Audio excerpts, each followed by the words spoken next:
மக்களே! இன்னைக்கு நான் பேச போறது ரொம்ப சீரியஸான இஷ்யூஸ் தாங்க. என் வீட்டு சைடுல ராத்திரி நேரம்ல, பகல் நேரத்துலயும் சரி, காலையிலேருந்து ராத்திரி வரைக்கும், நடுராத்திரி வரைக்குமே கரண்ட்டு விட்டு, விட்டு, விட்டு, விட்டு, விட்டு தாங்க வருது. துண்டு துண்டா, துண்டு துண்டா, துண்டு துண்டா தான் வருதுங்க. இதனால தூக்கம் தாங்க கெட்டு போகுது. ஒரு ஹவுஸ் ஒய்ஃப்க்கு நல்ல தூக்கம் தாங்க முக்கியம். அப்பதாங்க அடுத்த நாள் காலையில எந்த ஒரு தலைவலி இல்லாமலே எந்திரிச்சு ஸ்மூத்தா வேலை பார்க்க முடியும். இப்படி கரண்ட் எடுத்தாங்கன்னா எப்படிங்க தூங்க முடியும் நம்மளால?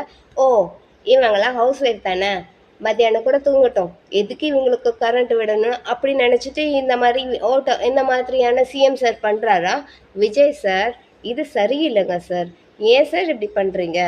ஆனா எனக்கு அந்த லேடி மட்டும் என் கையில கிடைக்கட்டும். என்ன சொன்னா அந்த லேடி? என்னது, எனக்கு என் ஹஸ்பண்டை விட விஜய் தான் ரொம்ப பிடிக்கும். சிரிச்சா பாருங்க. அந்த ஆன்ட்டி மட்டும் என்னை கழுக்கட்டும். அந்த ஆன்ட்டி என்ன பிடிச்சி நான் அடிக்க போறோங்க.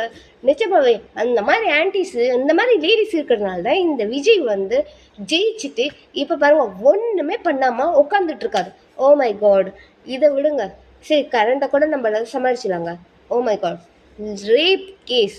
இந்த ரேப் கேஸ், ஐயோ கடவுளை, கேட்டால் சிங்கப்பெண்ணுன்னு சொல்லிட்டு கடைசியில் சிங்கப்பெண்ணுக்கு நடக்க வேண்டிய அலங்கோலம்லாம் நடந்துக்கிட்டு இருக்குது. என்ன பண்ணுறீங்க சிஎம் சார்? எங்கே போனாங்க உங்கள் சிங்கப்பெண்ணோட படை? எங்கே போயிட்டாங்க?